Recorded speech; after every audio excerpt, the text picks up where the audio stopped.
यकीनन कोशिशें जहाँ होती हैं वहाँ कामयाबी नसीब होती है, लेकिन जो कोशिश नहीं करते हैं वो नाकामी से दो चार हो जाते हैं और एहसास कमतरी का भी शिकार हो जाते हैं। लेकिन सर, एक सवाल मेरे जहन में आता है कि इस दौरान जो काउंसलिंग के मराहिल थे नीट को लेकर और तशवीश का जो शिकार रहा, ये जो फासला और फैसला था इसके दरमियान में एक हौसला भी था। तो ये बताइए कि इसको एक हम अपने तौर पर एक नतीजे के तौर पर या एक्सपीरियंस के तौर पर ले सकते हैं? देखिए, इसमें अगर हम बोलें तो दो तस्वीर के दो पहलू हैं। एक पहलू वो है जो बेचारे इंतज़ार कर रहे थे, इंतज़ारी घड़ियाँ ख़त्म होने के बाद उनको दाखिला मिल गया, वो सुकून हो गए। लेकिन ऐसे कई सरपरस्त भी है, तुलबा भी है जिनको दाखिला नहीं मिला। हाँ। इस बार का जो कट ऑफ गया ए में 484, 483, 481 का क्या हाल है? बेचारों की नींद चले गई। जिनको पूरी उम्मीद थी कि उनको दाखिला मिल जाएगा, रैंक आने के बाद 430 से 435 से लेकर 483 तक के दरमियान के मार्क्स वाले MBBS की उम्मीद लगाए बैठे थे, उनकी उम्मीदों पर पानी फिर गया और लम्बे आखिर तक भी उनको ए कैटेगरी में सीट नहीं मिली। कुछ लोग जो पेइंग कैपेसिटी के थे वो बी कैटेगरी में लिए, कुछ लोग BDS में कंप्रोमाइज़ किए और कुछ लोगों ने ड्रॉप करते हुए लॉन्ग टर्म में कोशिश की। इस तरीके से इंतज़ार तवील रहा, किसी के लिए राहत बख्श रही तो किसी के लिए मज़ीद 1 साल का और इंतज़ार करना पड़ेगा। नाज़रीन आदाब, सियासत TV के तालीमी प्रोग्राम सियासत कैरियर गाइडेंस में आपका इस्तकबाल है। मैं हूं आपका मेज़बान मोहम्मद मुनीर और मेरे साथ मौजूद है माहिर तालीम मिस्टर MA हमीद। नाज़रीन, आज हम जायज़ा लेंगे 2024 में जो नीट एग्ज़ाम रखा गया था एंट्रेंस की बुनियाद पर, जो अपनी मसाइल का शिकार भी रहा और कई सवालात के दायरे में भी घिरा हुआ। लेकिन सबसे अच्छी खबर ये है कि 720 मार्क्स वाले इस सवालनामे के साथ 810 बच्चों ने फ्री सीट हासिल की है और वो मुसलमान बच्चे थे जो इन्होंने MBBS में दाखिला फ्री पाया है। तो आज हम जायज़ा लेंगे नीट 2024 और मसाइल, सवालात और नतीजे की बुनियाद पर माहिर तालीम का क्या नज़रिया है और वो क्या तज़िया करते हैं कि ये अब तक का जो रुझान था उसमें जो काबिल क़दर है 810 बच्चों ने कामयाबी हासिल की। सर, देखते हैं हम कि नीट को लेकर कई सवालात हमारे सामने आते हैं, कई मसाइल हमारे सामने आते हैं, लेकिन इस बार जो तनासुब दिखा गया है ख़ास तौर पर 810 बच्चों का, तो वो कैसा रहा, आप बोलिए। नीट 2024 कई एतबार से मुख्तलिफ तनाज़ा से गुज़रा, मसाइल से गुज़रा। जी हाँ। लोगों को उनके पास एक बेचैनी थी जो कशीदगी की हालत पर इख्तियार कर ली थी। फिर रफ्ता रफ्ता कोर्ट भी गया, सुप्रीम कोर्ट हुआ, हाई कोर्ट हुआ, होते हुए तमाम मराहिल मुकम्मल हुए। MBBS के A category CAQ competent authority quota, B category MQ management quota, C category NRI, तीनों के एडमिशन मुकम्मल हुए।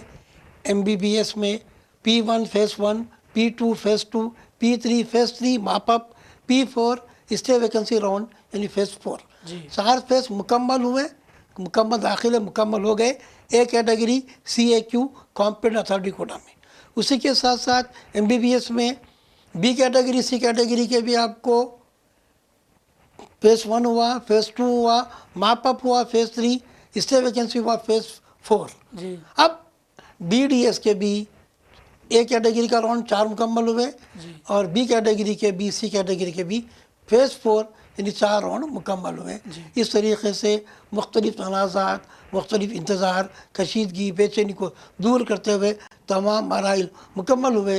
जैसा कि आपने सवाल किया, खुश आइंद अलामत रही कि हमारी रियासत तेलंगाना हैदराबाद से मुस्लिम तुलमा ने तो शानदार मुजाहरा किया, रिकॉर्ड तादाद में 810 का हिंसा पार किया और वो ए कैटेगरी में MBBS में रियासत तेलंगाना के 61 मेडिकल कॉलेजेस में दाखिला हासिल किए।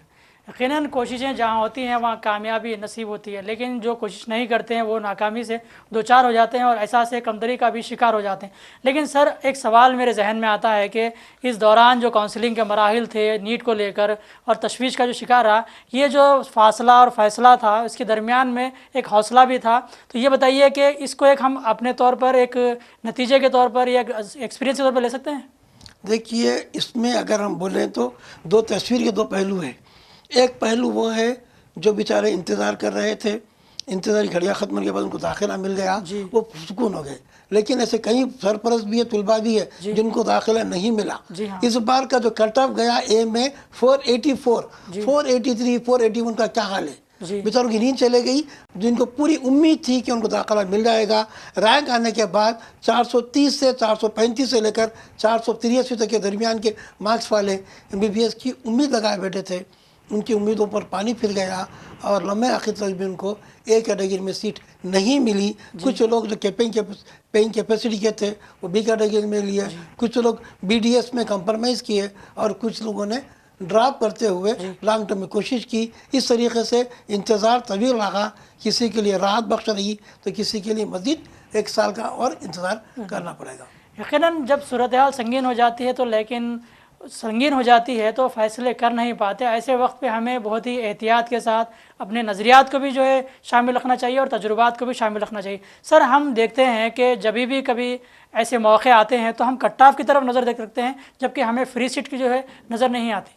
नहीं, इसकी होता यह है कि कट ऑफ क्या होता, जैसे आजकल व्हाट्सएप के कई ग्रुप्स हैं जी। और लास्ट ईयर का एनालिसिस है, जो एग्ज़ाम लिखते ही अंदाज़ा होता है कितने मार्क्स आए, उसके बाद लिस्ट आती है, अंदाज़ा होता है कि लास्ट ईयर क्या कट ऑफ गया, यानी इतने मार्क्स में मिल गया, हमको मिल जाएगा। तो वो लास्ट ईयर में ये ना जो फ़र्क हो रहा है वो रैंक भी देखना चाहिए। कट ऑफ मार्क्स पिछले साल में और इस साल में देखेंगे तो आपको 52 नंबर का डिफरेंस आ रहा है। अच्छा। 433 से आपको 484 हो गया। जी हाँ। तो 50 नंबर 51 नंबर का जो डिफरेंस आया, इतना फर्क हो गया। रैंक जो देखेंगे तो लास्ट ईयर का रैंक क्या था, उसके मार्क्स क्या थे, ये नहीं देखे, उम्मीद लगाए थे कि हाँ कॉलेज बढ़ेंगे, सीट बढ़ेंगे, हमको भी लिस्ट मिल जाएगी।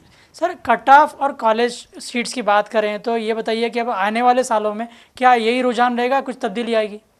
हाँ, आने वाला साल एक एतबार से देखा जाए तो जो बच्चे रिपीट करना चाहते हैं, जो ड्रॉप ले रहे हैं, उनके लिए वक्त कम कर दिया गया, यानी अभी 6 महीने बाकी है। 6 महीने में उनको पूरी तैयारी करना है। और जो बच्चे शुरू से प्लान कर दिया लॉन्ग टर्म का, उनका एक कैटेगरी है। एक कैटेगरी जो बच्चे 12th पढ़ रहे हैं उनके साथ है। जी। तो सर ये बताइए कि जो तनासुब रहा MBBS का, BDS का, BOMS का, आयुष का, तो वो क्या रहा? इस बार कंपटीशन बहुत ज़्यादा रहा। जी। आम तौर पर समझते थे कि लास्ट ईयर BDS 350 या 368 पर गया, अब के वो 430 को क्रॉस कर दिया। लास्ट ईयर MBBS 430 पे गया, उम्मीद थी कि आसानी से 430-35 आ जाएगा, 40 वो 84 पर गया। मैनेजमेंट कोटे में 338 337 पर आया, जो कभी 200 280 250 पर आसानी से मिल जाता था। तो सर ये बताइए कि अब आइंदा सालों में हमें जो तैयारी करना है तो उसमें होशियारी क्या आना चाहिए हमारी?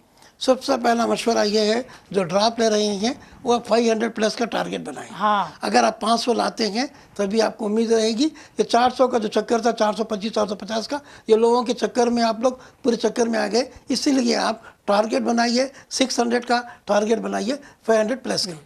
यकीनन आइंदा साल अगर आपको फ्री सीट हासिल करना है या फिर मैनेजमेंट कोटे से बचना है तो ऐसी तैयारी करें जहाँ पे 500 से ज़्यादा मार्क्स लाने की कोशिश करें, ताकि आप आगे बढ़ सकते हैं और ऐसे मौक़ों से जो है पूरा फ़ायदा उठा सकते हैं। वैसे 1 साल ज़ाया होने से बेहतर है कि अच्छी तैयारी के साथ आगे बढ़ें। तो सर हम देखें मजमूई तौर पर इन तमाम सवालों का जायज़ा लें तो 2024 का जो नीट जो है कई मसाइल से जो है हमें उलझा के भी रखा, लेकिन मुस्तक़बिल की तरफ भी हमें बढ़ना है, तो हमें क्या लाहेमल अख्तियार करना चाहिए? सबसे पहले स्टूडेंट्स और पेरेंट्स का मशवरा है, जो रिपीट करते हैं तो एक टारगेट बना लें। हम सोचते हैं कि हमको बी में भी कराना था, सी में कराना था, ए में कराना था। इस बार सी इतना कंफ्यूज कर दिया गया कि कई कॉलेजेस, जैसा अयान कॉलेज 5 साल क्रॉस करते ही उन्होंने अपनी फीस 24 लाख कर दी। लोग परेशान हो गए, लोग एडमिशन लेकर खुश नहीं हैं, बी और सी में एडमिशन लेकर खुश नहीं है, और हमको इतना पेमेंट करना है। तो इस तरीके से अब जो लोगों की ख्वाहिश थी कि हमको ये कॉलेज में आना चाहिए था, एडमिशन लेकर भी उतने खुश ज़ाहिर नहीं हुए, क्योंकि हम लोग 850 बच्चों से मिले। मजबूरी तौर पर तनासुब बहुत बड़ा, लेकिन लोगों में इतनी खुशी नहीं थी। वो उम्मीद लगा बैठे हुए थे उस्मानिया की, उनको दक्कन आया। वो उस्मानिया की उम्मीद थी तो दक्कन आया, दक्कन की उम्मीद थी तो उनको अयान आया। इस तरीके से उनकी अपनी तवक्कुआत पूरी ना होने से उनकी खुशी दोबारा नहीं हो पाई।